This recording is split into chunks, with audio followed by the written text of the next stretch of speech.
All right, we're live on Facebook. We're live on Instagram. Hello, my name is Waylon Lewis, and I'm sporting spring fashion of wearing a bandana at all times. Um, it's kind of a good look, I think. It has the advantage of showing less of my face if I'm feeling overly modest, and it's easy to put off up and down if I'm biking or walking my dog. I got some bad news, which I wish more people were talking about. I feel like it's kind of not cool to talk about bad news here, but with Elephant Journal, we like to talk about truth, call us old fashioned. And so I want to talk about some truth because we're not here to condescend to you or to get clicks or to get likes. Although we want people to read our stuff, we want people to share our stuff. But we are here to be honest and to create community and to be of benefit. May it be of benefit. That's our hashtag or slogan. So first, we'll start with the fun community thing, which is where in the world are you from? Just say where in the world you're from, and if so inspired, and maybe what your aspiration is for all sentient beings. Just something little like that. What do you wish for all of us going forward in the next little while? So if you read journalism, and I don't mean MSM, all these liberals are just as bad conspiracy theorists as conservatives. Mainstream media is what everyone's calling it. There's basically, I don't care about mainstream media. I don't really care about the term media. That's sort of like saying food. Within food, there's fast food, there's crap, and there's quality, get some dandelion greens out of your backyard if you're not spraying pesticides and eat a beautiful salad with olives. Totally different than fast food, right? So within media, there's quality journalism and there's entertainment and there's opinion and there's total crap. So I want to talk about truth, journalism. Journalism, if it makes a mistake, will call itself on that. And why does truth matter? We need truth in order to operate in this life successfully. So if you're driving, you need truth. You need to know whether to turn left or right or slow down or speed up or whatever. So in the same way with this coronavirus, particularly, we need truth. Do people feel that? Are people psyched for truth? I don't mean my truth. I don't mean the profound truth. I mean truth. Are people excited about that? I feel like I am. I'm really excited about it. I don't feel like enough people are excited about it. So here in Boulder, Colorado, it's graduation weekend or week, and people have been partying, all the college students, understandably, nonstop for like 80 hours. Like it's like Burning Man over here. They're pumping the music at 7 a.m., waking up the whole neighborhood. It is off the hook. And on the one hand, I totally get it. It's college. They wanna party, right? On the other hand, there's no distancing going on. They're all going to 8 parties an hour or 8 parties every 3 hours because that's how it goes. You pop into house parties here and there and boom, boom, boom, and you can hear every party from a mile away. So you just tour around with your friends to different parties. And if one or two of the thousands of kids who are partying right now have coronavirus, that's what they call the super spreader parties, right? So I know we're sick of talking about COVID, but welcome to Truthland. Our being sick of something because we're impatient and frustrated and it's spring and there's maybe beautiful flowers outside is irrelevant. Did anyone know that beautiful quote? I think it's Robert Louis Stevenson. And he said, it was this quote, he said, a man yelled at the universe and he said, "Sir, I exist." And the universe, after a long pause, replied and said, "I don't really care." It's sort of like that. Yeah, so then after they go to these parties, Bay Vista Beach is pointing out, they're all going to go home all over the country and around the world. And a lot of the people they'll be around when they go home may have vulnerabilities like diabetes, obesity, old age, sickness. So we know how all that works. But because it's spring, my own friends, well-educated folks running around town. I hung out with a girl buddy of mine yesterday, And she has like four roommates, and her four roommates have boyfriends and girlfriends, and they have friends, and they have barbecues, and they have parties, and everyone's hanging out. Everyone's just sick of it. Everyone kind of took the Trump uncertainty of saying liberate, you know, and it's sort of running with it. Even if we don't agree with Trump or whatever, there's so much uncertainty. People are like, well, it's spring. I don't really know that many people are sick. But if you look at the numbers, and these are not conspiracy theory numbers, these are tragic numbers. You know, in New York alone, they've lost 20,000 lives. All of 9/11 was 3,000 people. So, you know, it's become the number one cause of death in the US over heart disease. Um, I think that's it, over the last month and a half. So this is only going to get worse if we stop social distancing. We can go outside. We can enjoy life. We can go for 6 foot distant walks, as I do every single day with dear friends. If we keep our distance, if we're allowed to. I know some areas, like my friend in England, my friend in South Africa, they're not even allowed to do that. Yeah, exactly. So that's what happened in Florida, where everyone went to the beach and had spring break parties and then paid for it and made their families and loved ones pay for it. So that's sort of the bad news, is like, this isn't over. Nothing has changed. We don't have a vaccine. We may never have a vaccine, they're saying. We may have a vaccine in 10 months. We may have a vaccine in 2 years. We may never have a vaccine. That's just how science works. You explore, you find, and if it works, it works. Just as likely, we may have various drugs that help you get better more quickly. So it is important, like my mom goes for walks every day. You know, it's important to get outside and be healthy and do the 4-second workouts. We're transitioning a little bit to good news right now, in case you're getting bummed out by truth. Truth can be happy, truth can be sad, truth can be up, truth can be down, but truth is truth. And truth is something you can count on, not in the sense that it's solid, because truth, like science, like anything, you know, is questioning, it's open, it's cynical in a positive way, it's curious, it's inquisitive, it's discerning, it's prajna, as they say in Buddhism, is insightful, is looking. So it's not solid. We don't want to hit each other over the head with truth, but we need to, truth has to be our ground. And then we can argue over what to do about things. Reasonable people can disagree. I'm not saying truth is what everyone must agree and have the same point of view, but truth is truth. And truth is not an average of what people say. If half the people say climate change is not real, half the people say climate change is real, the truth isn't somewhere in between. The truth is that climate change is real. I'm sorry. If you, but you know, some things like tomatoes, like I like tomatoes, some people don't like tomatoes. The truth is, some people like tomatoes, some people don't like tomatoes. Let's call the whole thing off. So I wanted to start with some hard truth, because we are, if you care about the economy and people's jobs and the pain of this, 1 in 6 children don't have food security right now due to the coronavirus in the US. We are failing ourselves. We need to be helping people stay home safely. We need to have a major New Deal. I'm not even talking Green New Deal. Like, we need to be doing the PPP and helping people stay home and stay safe and keep distancing. And essential workers, who are largely minorities, who are by far like 70% dying or getting the coronavirus because they're exposed. They're on the front lines. They, you know, the essential workers often have to work. They're getting paid less to do the hardest jobs that no one else wants to do. So anyway, hopefully all of us know this, but in Elephant Comments just yesterday, someone said, what about the coronavirus is racist? I don't get your point. And she wasn't being obnoxious. She was actually asking, which I really appreciate. And I would never condemn someone for asking. Okay, now we're getting one of these creative types. Vaccines can kill.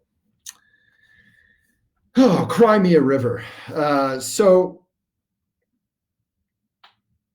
what are the good news? The good news is you can do community. You can go for walks. You can, if you're allowed to.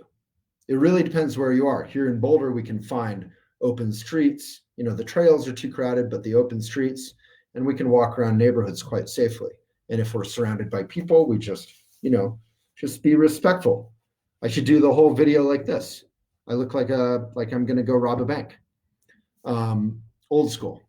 So the good news is community. The good news is joy. The good news is spring and flowers and meditation and cooking. I don't know who here is cooking. I'm cooking more. I'm making oat milk. I'm making granola. I'm about to make my first hummus. And it's all magical to me. Cooking sounded really boring back in the day, but now I'm like, wow, zero packaging. You buy these hummus containers, which I never do because I hate plastic, and they're like $6 for this much. It's ridiculous. Ridiculous. So instead, you make your own hummus. You can control all the ingredients. It can all be organic. It can be like 1/10 the price. I know this is obvious to all of you who cook, but to me, it's like revolutionary. Put in your lemon and your cayenne and your Kalamata olives or whatever you want, and boom, you can have this much hummus.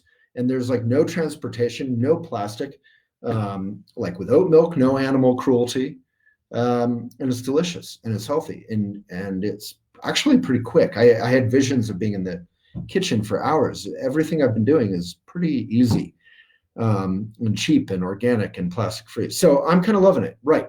What else can we do that is super inspiring and super simple? Someone said writing, community. We can engage in, we actually have that recipe. If you put the hummus recipe, Lindsay, in Facebook, Kevin is asking for that recipe. I'm actually going off of a recipe on Elephant that I've shared many times, but I never did myself. Yeah, we can play board games. We can, watch amazing movies. I just watched, what's an amazing movie? I want to watch Witness. Does anyone remember Witness? There's this wonderful barn raising scene, which I feel like the barn raising scene in Witness is what all of us need to do together. All of us. It's like craft, it's community, it's a little less mechanized. It's a little bit more just people coming together around a common purpose. And so, I already did a video about how we're not all in this together. This is really about privilege and lack of privilege. But at the same time, we are all in this together in reality, whether we like it or not. So if we let half the country slide and we don't care about people, that's going to affect us too. There is no real separation. It's the John Donne poem, for whom the bell tolls. Never ask for whom the bell tolls. It tolls for thee. If a clod be washed away from the main, then the entire island is the less. Anything and everything is interdependent. So, yeah, reading is delightful, Kevin. Digital life drawing, we got other suggestions. Yeah, the Hummus 101 recipe, yoga, kirtan, sing, dance, cook more, and read. If you're lucky enough to be with a partner, you can, do all kinds of like exercises. I'm doing a 6-minute exercise every single night. Anyone know those New York Times 6-minute exercises? I love them. I'm getting like kind of buff again. I got injured surfing and I never did another push-up. And now suddenly I'm doing all this stuff again. And it's 6 minutes. It's like I'm never too lazy or busy. I'm quite lazy, but I'm never too busy or lazy for 6 minutes. There's yogi memes in the comments. They just put up a blog on Elephant. We have another great blog on oat milk, on almond milk, on granola. Look up recipes on Elephant Journal. You're going to love it. All right. So that's basically it. But the big news I want to talk about is elephantjournal.com/retreat. If someone can write that in on, if Yogi Memes or Christelle, number 7, can write elephantjournal.com/retreat. Yogi Memes, you got to come. I'll bring you on. We do this. I made part of Elephant Academy, our online education, free for the duration of the whatever the hell this is, quarantine. So the Friday gatherings are now free. 6,200 people, I think, are registered. So you go to elephantjournal.com/retreat. It's free. And but you have to register. You have to save your spot. 6,400, I guess we're up to. So if a whole bunch of you join right now, we'll be at 6,500. And it's just fun. And we'll talk tomorrow. I think we're going to talk about sort of meditation and maybe a writing exercise for uncertainty, for groundlessness. How do we ground and relax in uncertainty? That sounds hard, right? But it's also exactly what you're doing. Speaking of surfing, when you're surfing, right? You're balancing and you're flexible, kind of like bamboo instead of something rigid like iron. When they build buildings to be able to withstand earthquakes, they build them to be able to move. As weird as that sounds. So it's if you go to elephantjournal.com/retreat, it has all the info of what time and all that. But you can always watch it later. So we've done 5 or 6 now. They've been super fun, super popular, genuine community, empathy, sanity, and a lot of heart. I mean, it's been fun. You'll laugh, you'll cry. It's kind of like you have to sing the Cheers theme as you come in. Everyone knows your name. So big love to everybody. elephantjournal.com/retreat. That's my only message. I can't see how many people are on Facebook, which is a bummer. It's not showing me the number. But maybe Lindsay or Molly, can you tell me how many people are watching on Facebook? And on Instagram, it looks pretty small, but we always get more in total. So I think it's apples and oranges, the number. But on Facebook, we usually get like 5,000 to 10,000 folks watch a 10-minute little talk. So anyway, I'm here. I got my pile of messy Sunday New York Times over here. I got my sleeping dog over here. And I am done working for the day after I write my newsletter. There's Peggy, white-haired Peggy, walking by. She's a dog walker and loves to play backgammon and hang out. She's a community figure, hang out at the Trident Cafe. If any of you have been to Boulder, hello to Argentina. Let's have one more before we leave. Let's have one more. We have 115. So let's have one more. Where are people from? If you're watching right now, where in the world are you? I'm in Boulder, Colorado, and I'm into journalism. If you guys can want to support elephantjournal.com/subscribe. If even 5 of you, 3 of you sign up, you get free unlimited reads. You see way fewer ads, and it makes our day, frankly. There's Minneapolis, there's Australia, there's Montreal, there's Texas, El Paso. Give my love to Beto. He's my favorite, although Elizabeth Warren was also my favorite. Tennessee, Boca Raton, Oakland, El Paso. Again, you guys got to hang out 6 feet apart. Denver, Rancho, Santa Fe, Miami. Love Miami. Asheville, love Asheville. Could almost move. Toronto, Paris. I just bought a 1950s print of Les Bouquinistes along La Seine. Chicago, New Hampshire. I went to a school in Vermont. Gainesville. Anyone on Facebook talking? Berlin, Loveland, Tustin, Leslie. Knew that was you before looking. Minneapolis. Kevin, good man. Austin. Love Austin, of course. Boston, I lived there for 7 years. Mumbai, never had the honor. Stanford. Toyama, Japan. Japan is number 1 on my whole bucket list, and I will offset my flight. So remember, whenever this coronavirus lifts, which won't be soon, Nova Scotia, that's where my mom lives. Charleston, South Carolina. Anyway, I'm going to fly to Japan. Everyone's going to fly everywhere. Let's hopefully train more, take more trains, maybe buses, trains for sure. Sit in the observation glass booth and look at everything. It's amazing. Romania, California, Valencia, San Fran. Take trains more and offset your flights. That's what I want to say. Let's keep the climate change healing going. All right. That was fun. Kind of losing my voice because I was hollering at my dog because he loves to wander off. But he's a good boy, and he just had dinner. And he's ready to play ball. So thank you so much, everyone. elephantjournal.com/retreat. Join 6,500 people tomorrow. It's a free gathering. We'll keep it free as long as you guys want it. Do you want it? Put in some crazy hearts. Someone's doing some heart work over there. And you know what? I do some heart work when I watch people on Instagram. So thank you. Nobody's doing any heart work over on Facebook. It's a cold, cold crowd. All right. Let's take a big, good posture, best posture of the day. Get those shoulder blades back, up, down. And with respect and friendliness, let's bow. Yes, we want it, says Mama Gets Fit 2. Who's Mama Gets Fit 1? God damn it. And we will see you tomorrow morning with the elephantjournal.com/retreat. We'll do them as long as people show up, and it's appreciated and it's fun. So bring your questions. We'll all talk. All right. All right, there's another one, Dame Marant. Big love to everybody. This was fun. And thank to Lindsay for making me do this, and Molly, who's doing the comments. All right.